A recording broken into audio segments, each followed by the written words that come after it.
Welcome to Founders Unplugged, hosted by Greg McCallum. Long-form, honest conversations with founders and entrepreneurs from around the world. This episode is brought to you by Founder Catalyst. If you're raising funds and you need to get yourself SCIS and EIS advanced assurance and you need some help with that, then stick around to find out how you can get 5% off of Founder Catalyst's services. Thank you, Greg. I'm Vasilis. I'm 4 times founder on the tech industry, 4 times founder on tech companies.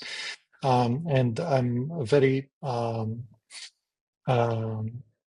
focused on how startups can make a difference in the world by providing better products and services. And there are many ways on how you build a good product, and this is my focus at this time. Brilliant. It's great to have you, man. It's been a while since we first caught up. It was some point last year, I think. And great to finally get you. I know you're a really busy guy and you've rescheduled some stuff and so on. So I really, really appreciate it. So I'll try and make the most of your time, I promise.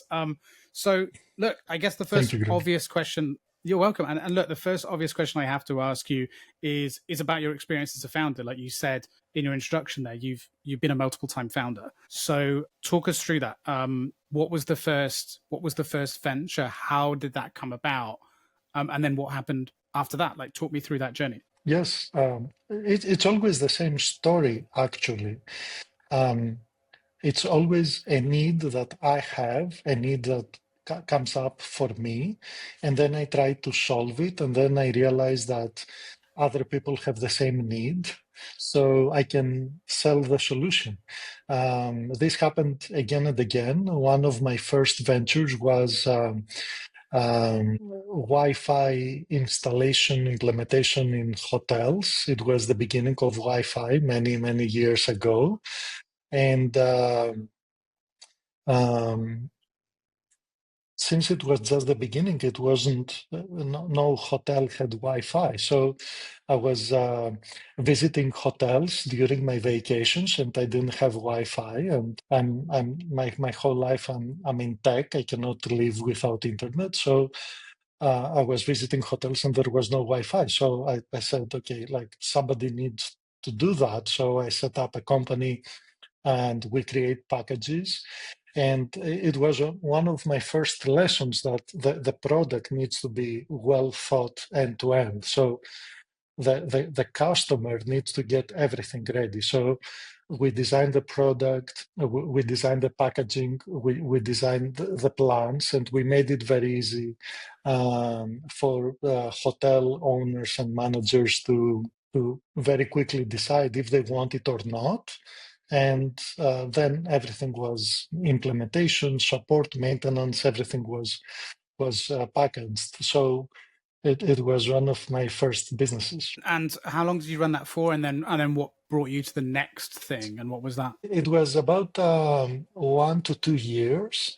And then Wi-Fi became a commodity. Then it wasn't that our offer to the market wasn't something new, or it was so commoditized. So it's the moment you need to exit the market, or you need to develop something new. It's always easy if you have something new to offer. When you get into the market, when you design your go-to-market strategy, it always needs to be something new, and it needs to be, and by saying new, it doesn't need to be necessarily a new product. It can be an old product, but with a new business model. Innovation is not only on the product. Innovation is also on the business model. Innovation can be on the distribution model. So we can always have some kind of innovative thinking, not only on product. So when we designed that, it was something new, and the other factor was that the demand was already there. So when we were going to a hotel to sell that solution, the hotel already had the demand from the guests asking, hey, do you have Wi-Fi? And this is the best thing that you can do. You can offer something to your customer that they already have the demand for it. So the answer was very, very easy for them. Yes, we want it because their own customers wanted that, and they want to you always want to say yes to your customer. So up to that point, they unfortunately said no to their customers, that we don't have Wi-Fi. So then suddenly somebody comes up and offers that solution, and that's a great combination, product and market demand. So then, did you just wind the business down? Did you sell it? Did you do anything with it, or just move on as the times changed?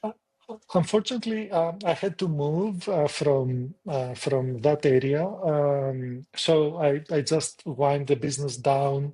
I was then focused on other things. I should had sell the business. Now I know that I should had sell the business, but I didn't. That was a lesson learned. I didn't have that the same mindset that I have now. So I didn't sell it. I just moved to other things. Okay. And so then what was next? Where did you move to after that? So actually, that was not the first business. That was the second business. The first business that continues up to today is the hosting business. Right. That business started in 22 years ago. It's a hosting business, started as an email hosting business. Back then, the email was either Hotmail or Yahoo. And I didn't like the idea my mail to be Hotmail or Yahoo. I didn't like both names. So I was preferring email to be under my name, not under somebody else's brand. So I would like to have an email that it's my first name at Stoidis, my last name, instead of at Hotmail.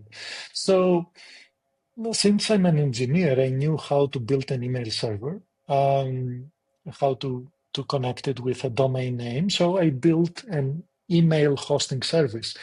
And then I realized that many people liked that.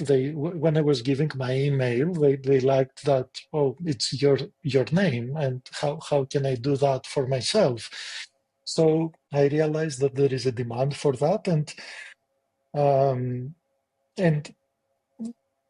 so I started selling email hosting services, and then it was email and website hosting services. And back then it was only focused on the Greek market. I'm from Greece, and it was only focused on the Greek market. And then I realized that I need to expand. This is a service that everyone can get, and I can expand internationally. So then I started a new brand name. It's called Massive Grid, and this company is very successful. Today we provide infrastructure as a service, platform as a service, web hosting, email hosting. We provide lots of things, and we have infrastructures around the world. So that's the journey starting from 22 years ago.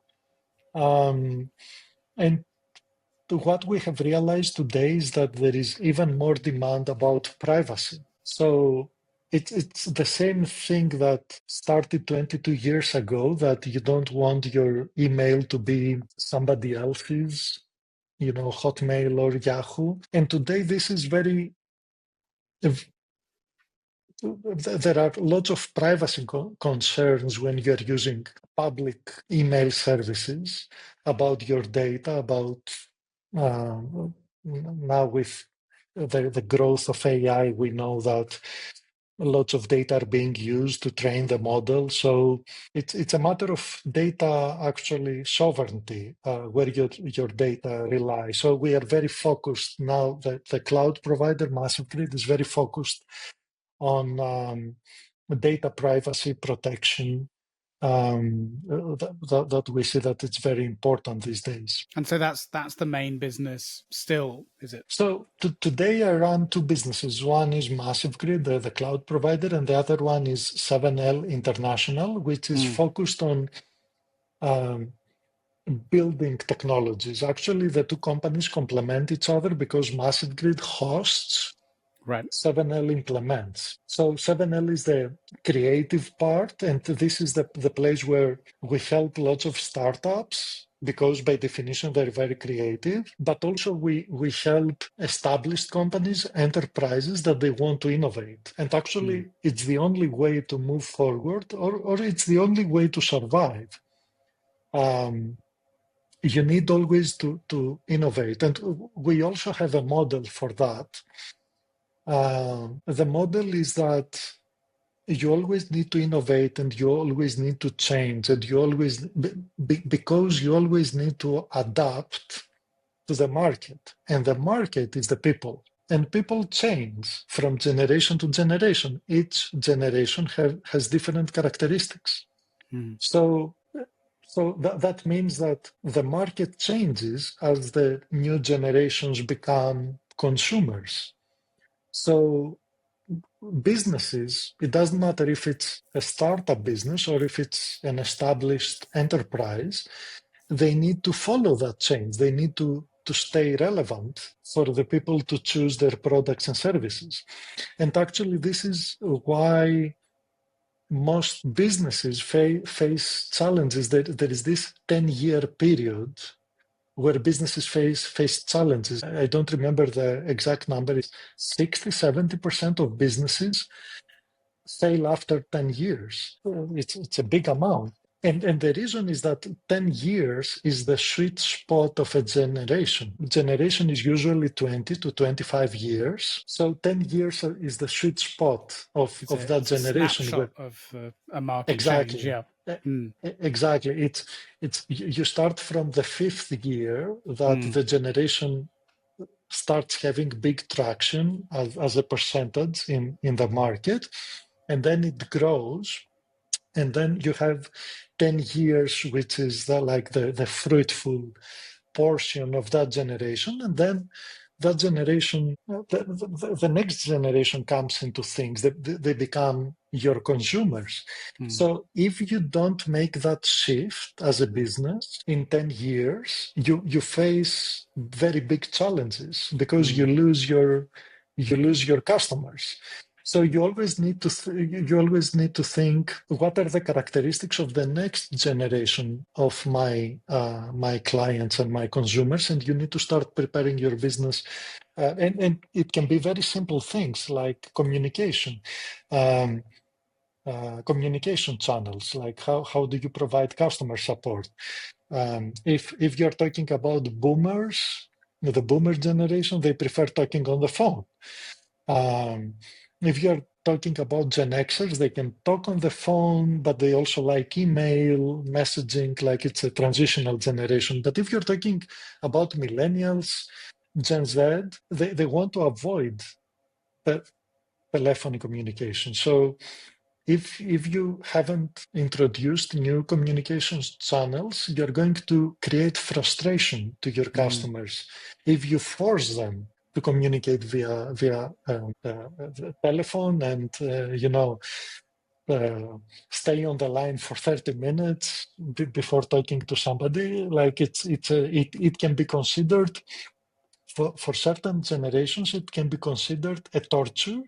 Yes. And it can make them switch companies just because of that. So, hi, a friendly reminder to share this episode with your network, like, and subscribe. And if you are feeling really supportive, please consider reviewing the show on the podcast platform of your choice. It all really helps support what we do. Thank you. Now back to the show. So this is what excites us. The creative part of how you make a business successful, either if it's a startup that is just starting and having traction with a specific portion of the market, or if it's a big enterprise where the survival is to stay relevant. For a startup, the survival is to be able to get traction. Otherwise, I get extinct. For an enterprise, is I need to stay relevant. Otherwise, I get extinct. So it's the same problem from a different perspective, but the solution is the same. The solution is how you manage to connect yourself, your product, your offer, essentially, to the market, which is a generational type of thing. I suppose there's some very unique challenges, though, with working with enterprise when you're attempting to do that, which is that, it can be, a lot of these organizations can be quite bloated, right? So actually innovating quickly enough to stay ahead of market trends or needs and that can be very, very difficult, and sometimes by the time a solution might be designed and shipped and put out there, it's too late. Like, something they've moved on already. Like, how do you tackle that with some of these bigger companies that you work with in being able to execute at speed while still also being able to check all the boxes that need to be checked in these large organizations? Yeah, it's first of all, the mentality of the organization needs to be ready. Right. Yeah. It's one challenge is to deliver the new thing as an organization. But if you have another challenge, which is to convince, then you have two challenges. So it's better to have just one challenge. The mentality of that we need to change and we need to become relevant needs to be already there. If it's not there, then you have two challenges. It's not ideal. Like there are many organizations that they already have the mentality of challenge, so it's better to work with them. So then you can both focus on what's the next step and how we solve the problem, how we stay relevant, and how we make progress, rather than to have two challenges. But the solution is, most things are not hard if you understand how they work. The hard part is to understand how it works. But if you understand how it works, then it's an easy part. Then it's an easy thing. But it's always the same for startups and bigger enterprises. Only the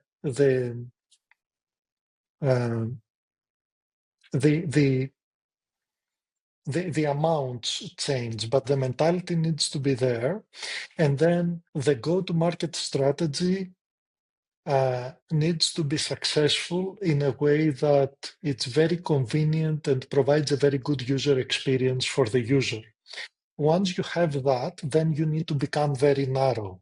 You need to be able to tackle very, very specific problems. And this is the problem that I see in many startups. The startup founders need to go against their creative nature to become successful. The creative nature a startup founder has is what drives them to become a startup founder. They are creative, but they need to stop that they need to manage that kind of creativity in order to stay focused and not being in a mode that they create new ideas and new features every day, because that overwhelms them. They might be very enthusiastic in the beginning, but if you do that for 5 years without revenues, you're going to be exhausted. You're going to exhaust your team. You're going to exhaust yourself, your capital, everyone. So I see that the biggest challenge is to stay focused. And this challenge is similar for big enterprises that after so many years, they do so many things that they need to refocus again and again. I think this is the story also from Apple and Steve Jobs. When he came back to the company, he refocused the company. Apple was doing so many things. So he had to refocus like a startup and start from the beginning. It's interesting you say that, because it is something that I've struggled with as a founder too. I'm notoriously bad for in meetings being like, guys, what about this idea I had at 3 a.m. yesterday? Or what about this? Or let's try this. And thankfully I have a co-founder that keeps me calm and says, okay, Greg, but But it can also be a superpower too, because it means, if you're confronted with a set of challenges or things aren't working, there's always a plan B. There's always a plan C. But you're right. It is something that I know that I need to continuously work at as a founder and CEO to say, right, okay, come on, guys. More so than anything, not just because of the reasons you mentioned, which are very good reasons too, to keep focus for everyone's sake, but also from a data perspective. It's like, if you're going to try something, if you're going to launch something, you need to make sure you give it enough room to generate enough data before you make a decision, not to make an emotive, reactive decision of like, I don't feel like it's working, or we can do something better. It's like, wait a minute, give it time, give it the proper amount of effort to truly, truly push this thing out to market and see how it resonates first. I think founders, myself included, are sometimes a bit too quick to react and think, oh no, it hasn't worked, quick, let's change it, or you know what I mean? So it's something that I'm working on too. So I'm not surprised that you see it a lot. Yeah, Yeah. I totally agree. And it's when you introduce something to the market, you introduce a new, let's say, a new experience for the user, a new way to do things. We need to be aware about the existing environment this user operates into and how we connect the new way we want that user to do whatever they do. What are the advantages by using our way, our product, in comparison to what that user was doing before we introduce the product, and how that connects to the user's environment. Many times we, as a founders, we get in love with our product that we think that the user will make any sacrifice to use our product. A most common mistake is that the user will download our app. There is a big sacrifice that we are asking for the user to download our app. Yeah. So can we avoid that when we introduce a new product to the market? Can we make the ideal scenario is to make the user identify what are the tremendous benefits if they download our app, so they are eager to download our app, but not force them to download our app before we have delivered any value to them. And we forget that on that particular example, we think that by falling in love with our product, we think that, of course, they will download our app. We don't understand that from the point of the user, they don't want to download another app. They don't want to check what kind of permissions, like, do I need to give to that app if I'm, privacy conscious. And it's not only, this is just a very minor example, downloading an app. So, but it's very true, and it's not even talking then about money and budgets and things like that. Is once you start factoring all that in, it's just a lot of blockers. Yeah, exactly. And it always needs to be very obvious that the value that I will get as a user, according to my mindset, will be many times bigger than any sacrifice I will make. Whether it is monetary, I'll need to pay money, I'll need to download an app, and most of the times it's a combination. Hey, you need to pay money and to download the app and to set it sign up on that train form, your staff and this yeah. Exactly. Yeah. And a rule of thumb that I'm using is that it needs to be one order of magnitude. It needs to be multiple times, but as a rule of thumb, I would say one order of magnitude better, in a way that it can be better means cheaper. So it's 1/10 of the cost of what I'm doing right now. So this is where the environmental understanding comes to place about the user. What is my potential user, customer, client does right now in his own everyday life environment? So what do they do? Okay, they do this kind of things. Okay, can I make it 1/10 nine times cheaper. Can it be 1/10 of the cost they are paying now? Can be 1/10 of the steps they are making now in order to achieve that result? Can it be 1/10 of the time needed to achieve that result? So you might be you might pay the same, but it's 10 times faster. So like the rule of thumb is an order of magnitude. And we have seen that in companies, successful companies like SpaceX, for example.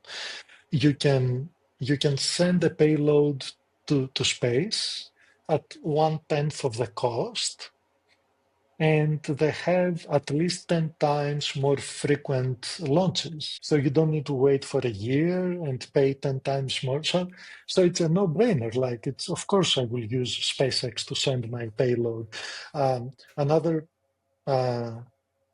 company like Booking.com with the hotels. Like, before Booking.com, what was the environmental experience of the user? Hey, I need to go to Google Maps and check all the hotels and call them, and I don't know, bank transfer the money. Like, it was a nightmare. Is it 10 times easier? Of course it is 10 times easier with Booking.com or Uber. Like, what was the experience in New York getting a cab when it was raining? Like, absolutely impossible. So it needs to be, the value needs to be there, needs to be obvious, needs to be one order of magnitude better somehow, and then the user will consider trying that because the benefit is so big. Yeah, I quite often use the expression of saying to some, because I do some commercial advisory work and fractional CCO work, and quite often the way I explain this to early stage founders is, a good product, mostly in B2B, a good product will save time. A great product will save time and save money, but a no-brainer amazing product will save time, save money, and make time and make money, right? That's when you enter into a different level. That's when, for a consumer, it's just, when can we start? They come to you at that point. That's kind of how I try and frame that. Very well put. Because that's ultimately what you're trying to, I mean, from a B2B perspective, that's ultimately what you're trying to achieve. B2C is slightly different. I mean, people are happy with the first two, like, absolutely, majority of time. But from a B2B perspective, you have to go that extra step, which is why it's harder, because of it. It's quite easy to create a B2B proposition that saves time and saves money. That's quite easy. And there's quite a lot that do that, but it's a very different one altogether that can actually also, actually have a net negative, or net positive, on money and time. That's a very different proposition. And but if you do that and you can create a product that does that, well, then you're playing a different game than everyone else, and then that's a unicorn, basically. Yeah. Yeah. I totally agree. So what are the sort of projects that you guys typically work on? Like you mentioned, you're about primarily focusing on businesses, whether they're startups or enterprises, to kind of to ensure that they're staying relevant, I guess, for want of a better word. But what does that actually mean? Like, what are you working on specifically? Are you talking about sort of updating the behind the scenes tech stack? Are you talking about like maybe that example you gave of like offering online customer support? Like, what kinds of things are you typically doing for businesses these days, especially in the age of AI? Is it all more going towards that? Raising investment is painful enough without getting bogged down in legal costs. That's why I'm using Founder Catalyst, today's sponsor for Peer, my startup's pre-seed raise. We've been lucky enough to have Sam, the CEO of Founder Catalyst, on the show before. Go and check out that episode.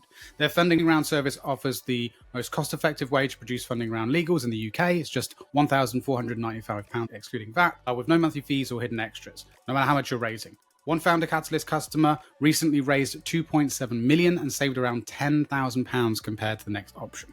If you're looking for SEIS, EIS Advanced Assurance, they've got a 100% success rate over the last 3 years. Founder Catalyst is built by founders for founders, and from my own experience, I can't recommend them enough. You can scan the QR code on the screen around here somewhere or around there somewhere, I don't know, or use the link in the description for 5% off. Thank you to Founder Catalyst for sponsoring this episode. Now back to it. So the AI changes lots of things and will change even more things. I believe that it replaces a big portion of white collar and blue collar jobs, like robotics will replace a big portion of blue collar jobs.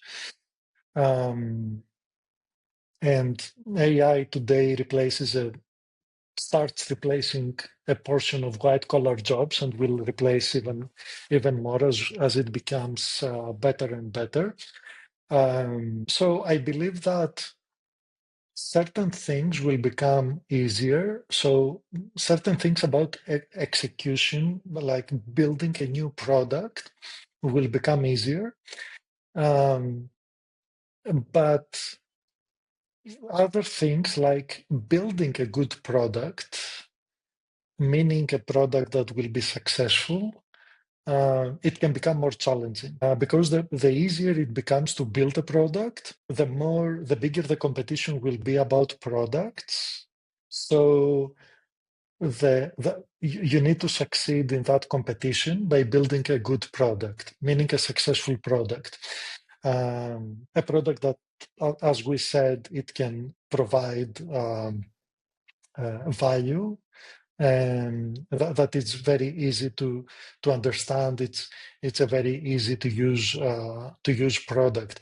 It's actually the same thing that we have seen over the last decades with like introducing the iPhone. That before the iPhone you had Windows Mobile, that it wasn't the usability wasn't that great as the iPhone usability and the user experience. And in order to actually, you couldn't download apps. You had to connect with a computer and transfer the apps, and like it was. I remember I had transferring one. the apps. It was terrible. Yeah, yeah, yeah.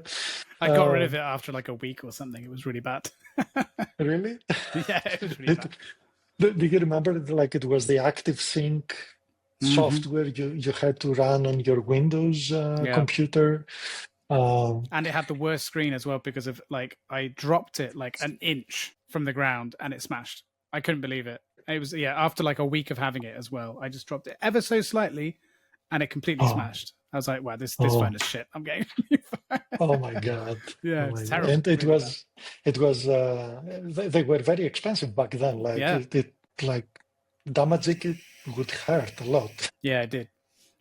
Never mind. But no, but also what you're saying about that, you know, that is it makes me think because you know there's also that an argument I put forward a lot, which is there's both a challenge that I think in what you're saying, you're right that the easier it becomes to make software solutions, the more competitive it's going to be, and therefore the more difficult it's going to be to compete. But then you could also say on the other side, which is something that I kind of believe, which is if everything is easy to make and everyone's making it, then by definition everything becomes quite homogenized. It becomes very similar, and so therefore it doesn't take much to break through the noise. And the example I quite often use about that now is just like all you need to be right now with any business is 1% better than everyone else, and you're already winning.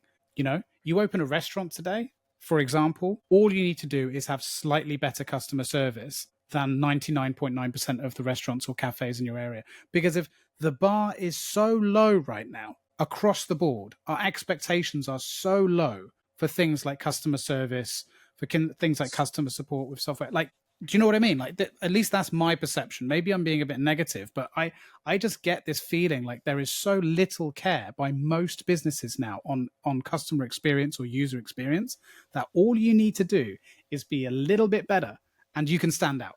And that can work for software too, not just in terms of the experience delivered by people within the organization, but within the UI, within the UX. Give people just something a little bit different, a little bit unexpected, and you can win. I think it's actually that easy these days because no one else is bothering. I agree with you that it's easy to stand out. I think that we are in an era of abundance. So everyone goes to cafes, everyone has money to spend to cafes, to restaurants. So there are lots of people going to cafes and restaurants. So you don't really need to struggle to have customers. So if you do also something slightly better, you will it's going to be easy to have more customers. There are also other businesses that if you're not a restaurant or a cafe and you really want to scale, like you want to become unicorn, you want to scale, then there are going to be bigger challenges, like just handling the billing transactions and the anti-fraud mechanisms. If you move $1 million per day because of your success and your subscriptions, it can become its own thing. It can become a challenge, and then the customer support and how, like, you cannot how you automate customer support and satisfaction. So I think it depends on the scale, the pressure, and how creatively you will solve certain problems is relevant to the scale of the business. Yeah, yeah. And I suppose to your earlier point, it's also about relevancy. So, like, yes, you probably can make that impact by just doing things 1% better than everyone else, but that isn't enough to necessarily stay alive in the long term. It may maybe help you break through the noise, but there's a consistency that needs to occur from that point onwards too. It's not enough to just deliver something unexpected once or for a short period of time. You then need to be consistent. I think one of the biggest killers of many businesses is complacency. Right. To your point about what the work you do with L7 is that, there's a complacency, I imagine, that you see occur quite a lot in businesses where it's like, well, this has always worked, so it will continue to work, or it's working now, so it will continue to work, and not make any contingency plans for when things are going to change or go wrong, or when a market changes how they interact with a brand or a product. And I think that's the silent killer for departments, for founders, for businesses, for whole markets, really, is complacency, in not having a plan B. I mean, if we think about it from a small business owner perspective, over the period of the pandemic, for example, it was small to medium businesses, even, like, it's part complacency and partly also not at all their fault. But most business owners, small to medium business owners, don't have an emergency fund, right? And that's not their fault. Like, a lot can't, right? They're not big enough or don't have the funds to, or whatever. But, like, a lot of scary amount of businesses don't have an emergency fund. Like, if everything went wrong tomorrow, do we have enough money in the bank to pay the main members of staff for X amount of months? Like, that kind of emergency fund. And we saw that hit businesses hard during the pandemic, and surprisingly, quite big businesses. You're like, wait a minute, you don't even have that line of credit or that money on hand. Like, that's complacency to me as well. Manifesting in a different way. You must encounter that, not just the money side thing, but from a product perspective, especially, you must encounter that sort of complacency quite a lot, I imagine. And many times it's also how fast you need to react when there are changes in the market. Right. As you mentioned, 2020. Can you react fast enough? Can you make decisions fast enough in order to survive? And these decisions can be either pivoting to other areas, can your personnel follow that? Do you need to replace your personnel? Can you do it fast enough?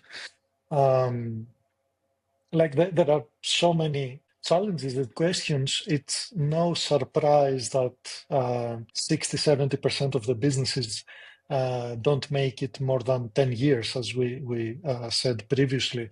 And actually, like it's a very small number of businesses that can make it more than 20 years or 30 years, well, there's which an is element not a of big luck. period of time. There's an element of luck in this all too, isn't there, really? I mean, you can have the best people in the world, you can be the most experienced in the world, but ultimately not everyone is going to be able to read the situation perfectly. You know, there may be, you're seeing a trend happening, you decide to pivot, it was the wrong move, the trend didn't end up going that way, or you think that, oh, this is just temporary, it's just a trend, and then it all completely shifts and you haven't done anything with it. Like, there is an element of luck, making the right call at the right time too. There isn't, I mean, at least to my knowledge, there's no secret formula to it, right? Have you noticed any? Have you come across or developed for yourself any particular frameworks for being able to identify when there is a trend or pattern happening within a marketplace that should be listened to and actioned on versus something that may just be a passing scenario, just an anomaly? Have you identified any way of being able to differentiate between those two things? So, for example, during talking more general as a business people, like not so much focused only on technology.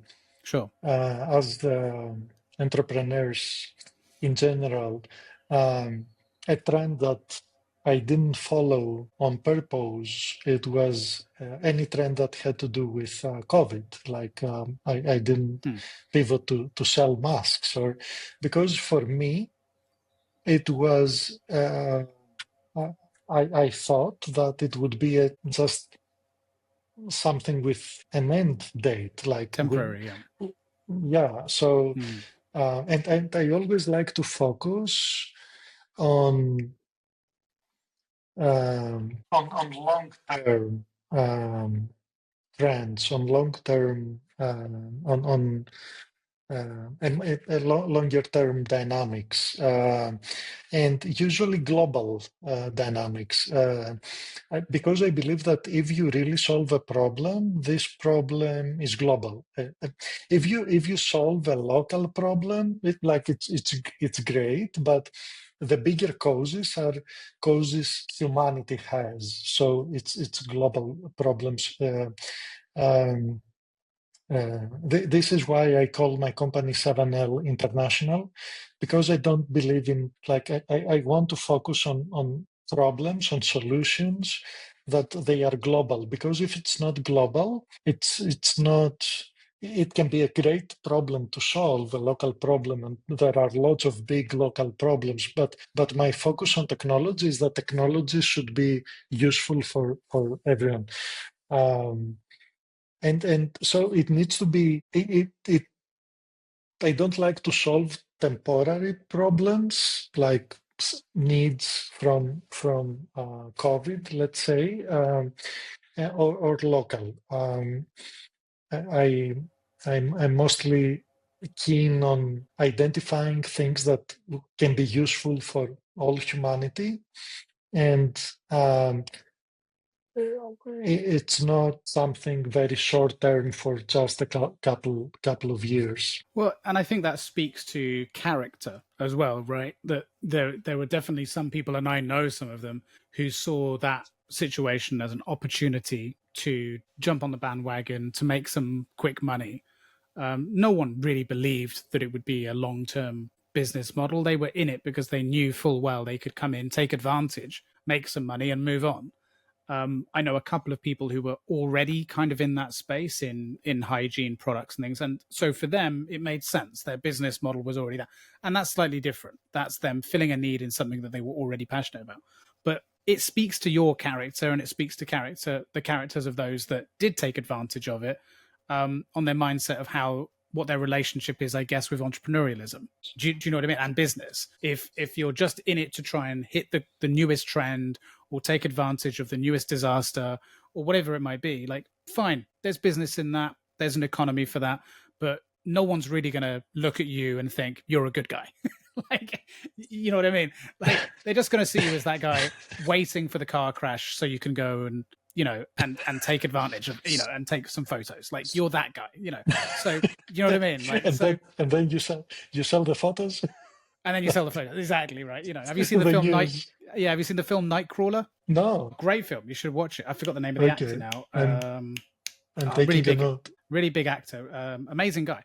Amazing movie. But it's basically about a psychopath who is entrepreneurial, very, very entrepreneurial.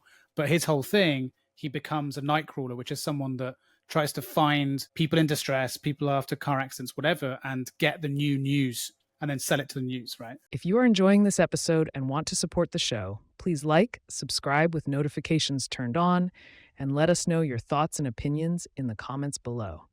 This lets YouTube know we are doing something right. Back to the show. I mean, it's that kind of thing. It's very predatory. Sounds like the news, actually. Well, yeah, basically. And this is the thing. These are real. These are real people. They exist in the real world. But obviously, he played it quite sinister. But the point is, I think there are obviously people out there that are considered entrepreneurial who are out there to take advantage of these moments. I mean, look, you could look at crypto as a very good example of that, right? There's a lot of that happening there. There's predatory behavior. Or you can look at someone that's, I would argue, a true entrepreneur, someone who looks about, okay, how can we create a solution that can help as many people as possible for as long as possible, and overall sort of leave the world in a better place than we found it.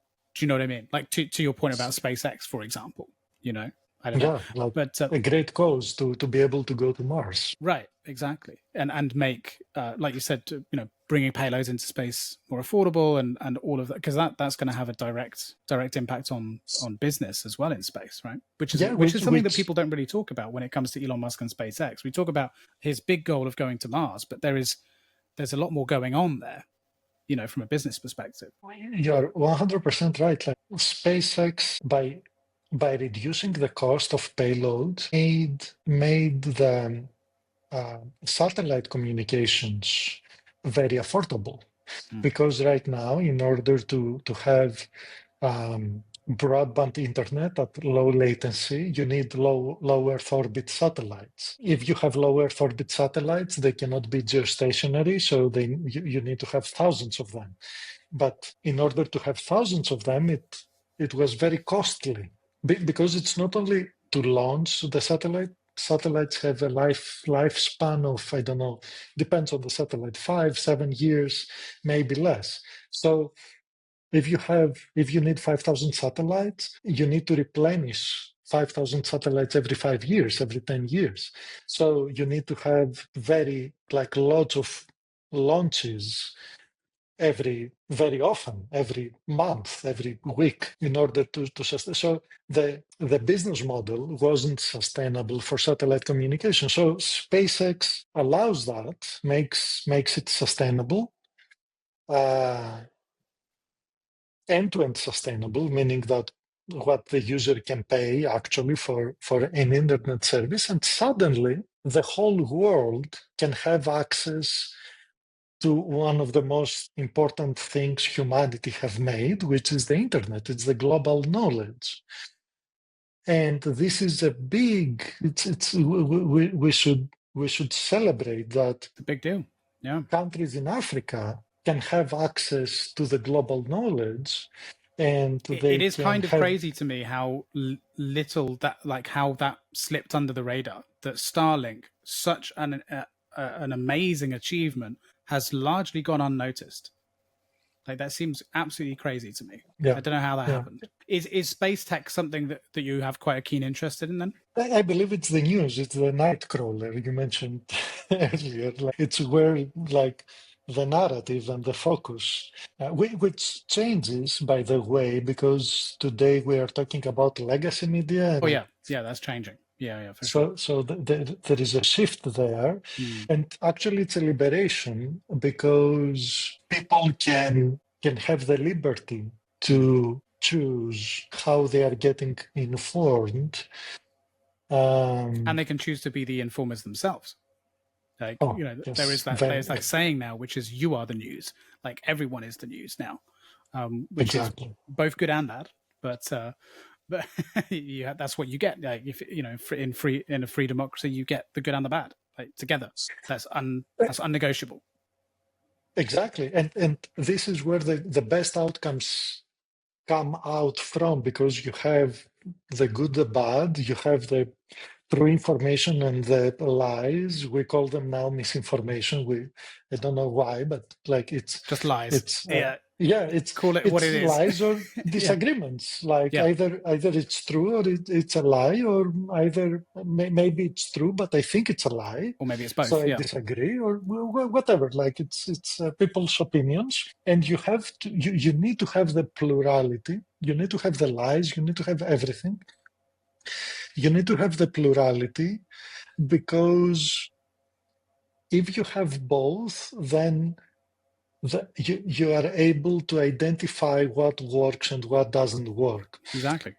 If you have only one part, then you will always towards that one part, which it's not like, I need to put it in a better way. Like we need, truth needs to be tested always. Yeah. And truth changes, meaning truth in a scientific way. What do we know? Like, it's not that the experts are always right. Everyone learns. Science changes. So science is, let's say, the truth-making machine. Like science tries to understand what is true and what is not. So we always need to challenge the truth in order for the truth to be to evolve towards the right path. So if you don't have a free dialogue, if you don't have open challenge, then nothing is tested. So you drift towards one side or the other side. So both sides need to challenge always the situation. Yeah, I mean, essentially, what we're talking about is, in a lot of ways, is free speech. Basically, I mean, that's essentially, whether it's ideas from the perspective of business, or ideas being shared in a public forum. It's all the scientific method that you were just mentioning there about, continuously evolving ideas based on new data and new information. It's all down to where you need to have that initial dialogue in the first place, which is the big discussion that's happening now. I mean, and also I imagine that, because I don't know the history of Greece particularly well, but I know that it has had a history, to my knowledge, of being suppressed over the years, right, under communism. So, I mean, it's not that long ago as well. I mean, in terms of history, that Greece experienced that. So do you feel like that there's some parts of that that's kind of embedded in your DNA a little bit, to be something of a free speech advocate? Because maybe that's sort of built into you and your parents and your grandparents, of like, we've seen how bad it can go the other way. Yeah, and I believe not only Greece, but many countries around the world have experienced various. Greece goes back many years, like thousands of years. The best era of Greece was BC, when it was Athens, ancient Greece, the philosophers, Aristotle, Plato, scientists, Heraclitus. I've got all of their books over there. Really? All up there. You can't see them, but hold on. Let me see if I can. All there. Oh, yeah. Lots of them. Yeah. I've just screwed up my camera angle now. There we go. Relevant to what we were just talking about, the narrative and the free speech, there is the allegory of Plato's cave, where there are people in the cave, and they observe a reality with their own eyes, so they believe it's true. So they see a reality which is just the shadows that somebody else is projecting to them. So they believe that it's true because they see it with their own eyes, but they are in a cave. They don't see the reality. The reality is outside of the cave that they have never visited, which is, it's very amazing when you see certain things that happening today, and then you realize that Plato, ancient Greek philosophers, or other philosophers, you can also read certain things from Chinese philosophers, another ancient civilization. And many times you read the same things from people from civilizations arrived at the same conclusions or very similar conclusions. Exactly. Yeah. Thousands of years ago. And it makes you think, because you see the same problems today. And it was one of the things that, when I was a little child and we were going to watch theater, ancient Greek theater, in Greece, and the play was about problems and situations that you recognize that we have today. So it's very interesting that people's psychology is the same, and we create the same problems in a new way again and again. And this is why, although we have faced situations like communism and fascism, we see certain aspects of communism and fascism again in today's society, and sometimes they appear under the opposite, like many people trying to avoid being many people trying to be anti-fascists, becoming fascist. they try to impose their will to other people, which is fascism. Which is essentially fascism. Yeah. It's very interesting. Like, people's psychology remains the same, and the same problem revisit us. Yeah, I agree. Broadly speaking, human psychology has unchanged for many thousands of years, bar some exceptions. But I think, when you look at an individual, it's one thing. But when you look at human beings as a group, behaviorally, especially, I study sociology, and so it's very interesting to me that when I, to look at groups of human beings, group of human beings act very differently than individuals. Individuals can be very smart, groups can be very stupid. And when you look at the human species, behavior is human behavior is fairly predictable, especially in groups. Human behavior is very predictable, but how it manifests itself is the unpredictable thing, especially with the advent of technology, how it presents itself. And that is the shadow on the wall, from the fireplace in the cave is the manifestation. But actually, if you go outside the cave, it's the same people around the campfire every time. It's the same thing, and it has been for thousands of years. But it's just that it's now high definition. That's the only difference. It's 4K. It's now full color. Like, it's not black and white. You have a very good point. It's high definition now, which means now there are tools that can make that deception even more successful. Right. Yeah. Because now there's like hand puppets in the shadows, and they've recognized that if they put certain messages, they can get people in the cave to do certain things. As soon as someone recognizes it. But that's all it is. The principles are still the same. They always are the same. Yeah, and the other thing that you said, I think there is this book from Gustave Le Bon, Psychology of the Masses, something like that, right? Which he talks about that particular thing, that the individual can be way smarter and more informed than the mass. Like, when there is a mass, like the average, like the output is less than the smarter one. So, and this comes back to the freedom of speech and liberty of expression, where each individual, we need to protect the ability of each individual to be able to express themselves, even if they are wrong, even if they lie. Of course, anyone who listens to lies needs also to have the liberty to express themselves, that, this is a lie, I disagree, you are wrong because of this and that. So it's not liberty to lie without no one answering to you. Right, yeah. Like, anyone needs to be able to have that freedom of expression, because then we protect the individual against the masses, against any particular narrative that wants to push a specific way of thinking, a specific way of how things they will become. And unfortunately, we saw that particularly during COVID, that many scientists got heavily suppressed, and social media businesses were into that game, suppressing people's opinions, which was a very big breakthrough with X, allowing that happen. I don't know how much free is X, but it's way more free than Facebook, for example.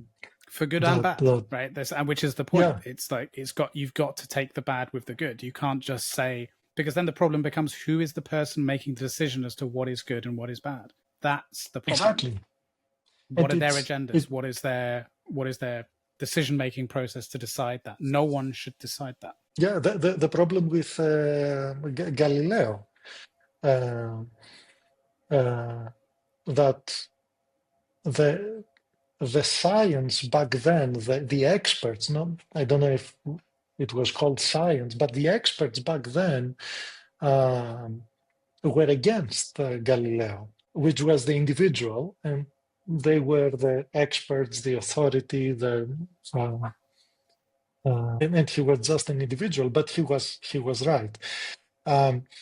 And this is also connected back to the success of products and businesses in a way that it comes down to innovation, basically, and the freedom to innovate, pretty much. Yeah, and how people will adopt. If it's something useful, the individual will want to use it because of their own individual benefit. So this is a truth-seeking business, and products is a truth-seeking situation, not a narrative. Like, of course, you can push through marketing, and you can, but you know, the less useful the product, the more money you will need to spend on marketing.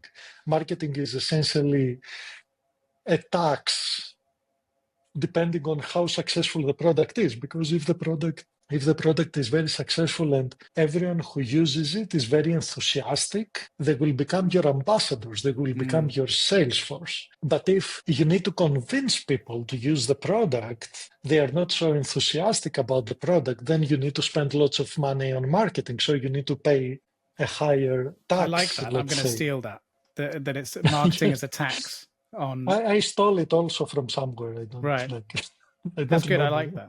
But it's a good point. I've often used the comparison of talking about marketing a bit like going to a casino. That you might, especially for early stage startups, like that you don't go to a casino with money you're not prepared to lose, right? So because it takes us such a long time to find the right pattern, the right way of doing things, and even then, even if you do, you could lose it all, tomorrow, because of the house is stacked against you, kind of thing, But I prefer your analogy better, I think. But look, we've got to end for part one because and we're going to take a short break. I'm going to fill up my water and stuff. But for those that are listening and watching, thanks for listening and watching for part one. Come back in a couple of days to check out part two. Which will be released. So, hit the notification bell, subscribe, and all of that sort of stuff. But I will wrap up part one. Thank you, Vasilis, and we'll take a short break. Thank you for listening and/or watching. Subscribe with notifications turned on to get notified when part two comes out. While you wait, please join in the conversation in the comments below.